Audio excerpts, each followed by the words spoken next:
మీ business ఏదైనా మీ ఊర్లో promotion చేయాలంటే అది సుమన్ టీవీతోనే సాధ్యం. ఇప్పుడే సంప్రదించండి. Welcome to Suman TV. ప్రస్తుతం నేనైతే ఉన్నాను శ్రీకాకుళం జిల్లా టెక్కలి నియోజకవర్గంలో. ఇక్కడంతా చూడొచ్చు, ఓ తల్లి కడుపు కోత అనే పోస్టర్ని ఇక్కడున్న ప్రతి ఒక్కరు కూడా పాదచర్యులైతే కావచ్చు, వాహన చోదకులైతే కావచ్చు, ప్రతి ఒక్కరు కూడా ఎత్తి చూసి చదివి కన్నీరు పెట్టిస్తున్న ఘటన అయితే ఇక్కడ చోటు చేసుకుందని చెప్పవచ్చు. ఒక బిడ్డ 12 సంవత్సరాల బిడ్డ పాము కాటు కారణంగా చనిపోతే ఆ తల్లి తల్లడిల్లుతున్న వేదన వినూత్నంగా ఇక్కడైతే తెలియజేస్తున్నారనే చెప్పుకోవచ్చు. సో ఇక్కడంతా కూడా పీపుల్ అంతా కూడా చూస్తున్నారు. ఒకసారి వాళ్ళని అడుగుదాం. అమ్మ, ఆల్రెడీ అక్కడ పోస్టర్ని ప్రతి ఒక్కరు కూడా చూస్తున్నారు. ఆ పోస్టర్ని చూస్తుంటే అసలు ఏమనిపిస్తుంది మీకు? డాక్టర్లే దేవుళ్ళు అని అంటారు. ఇప్పుడు ఎవరిని నమ్మాలో కూడా మాకు అర్థం కావట్లేదు. మా మొర ఎవరితో చెప్పుకోవాలి? 12 సంవత్సరాల బాబు, అన్యం పుణ్యం తిరగని బాబు, ఆడుతూ పాడుతూ పెరగాల్సిన బాబుని కేవలం ఒక పాము కరిచి ఈ రోజుల్లో చనిపోయాడు అంటే డాక్టర్లు ఏ విధంగా వాళ్ళని సర్టిఫికేట్ చేసి వాళ్ళని డాక్టర్లని ఎలా నిర్ధారించారో కూడా మాకు అర్థం కావట్లేదు. పాము కాటికి ఒక ముళ్ళు గుచ్చడానికి తేడా కూడా తెలియని వాళ్ళందరూ డాక్టర్లు అయ్యారా అని నాకు చాలా బాధగా ఉంది. ఈ రోజుల్లో ఈ పరిస్థితుల్లో మా ఇంట్లో పరిస్థితి ఏదైనా అవనియండి, మేము వెళ్ళే పరిస్థితి అయితే లేదు. గవర్నమెంట్ హాస్పిటల్కి రిఫర్ చేయాలంటే మాకు భయం వేస్తుంది. రేపు ఉదయం వెళ్ళిన తర్వాత మాకు కూడా ఫీవర్కి డెంగ్యూ అనో లేకపోతే డెంగ్యూ వస్తే ఫీవర్ అనో ఎమర్జెన్సీకి కూడా ట్రీట్మెంట్ లేదండి. ఇక్కడ ఏదైనా సరే ప్రతి చిన్న కేసుకు కూడా రిఫర్ చేస్తున్నారు వేరే చోటుకి వెళ్ళమని. మరి ఇక్కడ హాస్పిటల్ ఎందుకు, ఇన్ని పడక గదులు ఎందుకు, 270 పడక గదులు ఎందుకు, డాక్టర్లు ఎందుకు, వాళ్ళని పోషించడం ఎందుకు?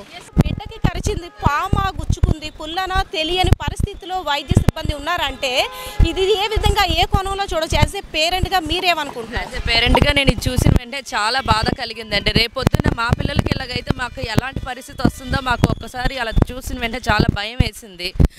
ఇంకా జస్ట్ ఇలా జరిగిన వెంటనే మనం వెళ్ళేది హాస్పిటల్కి, అక్కడ కూడా మన సరైన ట్రీట్మెంట్ లేకపోతే మేము ఎక్కడికి వెళ్ళాలి, మేము ఏం చేయాలి?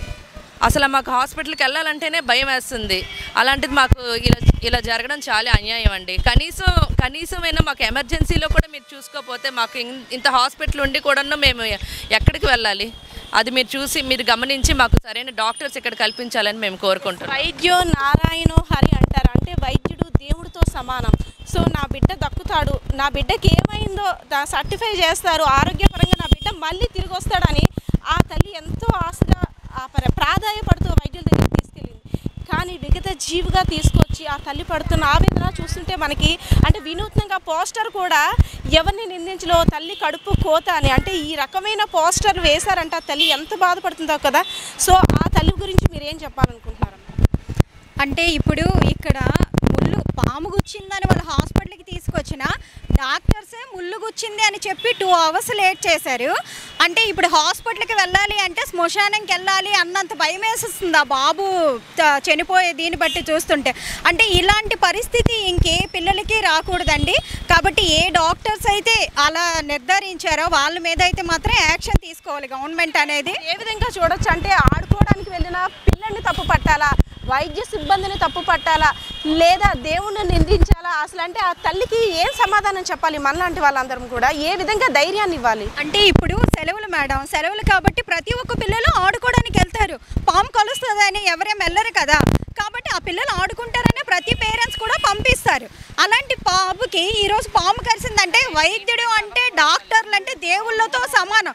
అలాంటి దేవుళ్ళే ఇలా నిర్లక్ష్యం చేసేసి 2 అవర్స్ లేట్ చేసి ప్రాణం మీదకి వచ్చిన తర్వాత అప్పుడు పాము కరిసిందని చెప్పి వేరే బలగ హాస్పిటల్కి ప్రిపేర్ చేయడం అనేది కరెక్ట్ కాదు కదా. ఇక్కడ 270 పడగలు ఉన్నాయి. ఎందుకు అలాంటి హాస్పిటల్, అంత పెద్ద హాస్పిటల్ కట్టుకొని మెరుగైన వైద్యం లేనప్పుడు ఎందుకు అలాంటి వేస్ట్ కదా.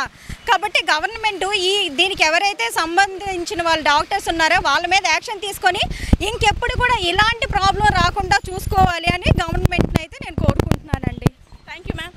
చూసారుగా 12 సంవత్సరాల బిడ్డ అంటే కడుపులో పడిన నలుసు దగ్గర నుండి పిల్లడి జీవితాన్ని తల్లి భవిష్యత్తు ఎంత అందంగా ఊహించుకుంటుందో అలాంటి బిడ్డ పెద్దోడవుతాడు, తన ప్రయోజకుడు అవుతాడని ఊహించుకుంటున్న ఆ తల్లికి ఒక్కసారిగా పాము రూపంలో తన బిడ్డని మృత్యు కబలించిందని తెలిసేసరికి వైద్యులైనా సరే నా బిడ్డని రక్షిస్తారు, నా బిడ్డని నేను తెచ్చుకుంటానని ధైర్యంగా వెళ్ళిన ఆ తల్లికి దేవుడు వేసిన శిక్షనే చూడాలి. ఆఖరికి ఆ తల్లి సూసైడ్ చేసుకొని ప్రాణాపాయ పరిస్థితిలో ఉన్నప్పటికీ కూడా నా కొడుకు దగ్గరికి నేను వెళ్ళిపోతాను అని ఆ తల్లి డిసైడ్ అయిందంటే ఇప్పటికైనా అర్థమవుతుంది కదా ఆ తల్లి పడుతున్న ఆవేదన ఏంటో. ఇలాంటి పరిస్థితి ఏ తల్లికి రాకూడదని మనం కూడా కోరుకుందాం. సరైన చికిత్స అందించలేని ఆ వైద్య సిబ్బందిపై తగిన చర్యలు తీసుకోవాలని కూడా ఇక్కడ ప్రజలంతా అయితే కోరుకుంటారు. పరిస్థితి అయితే ఇది. కెమెరా పర్సన్ నరేష్తో పద్మ, సుమన్ టీవీ, శ్రీకాకుళం.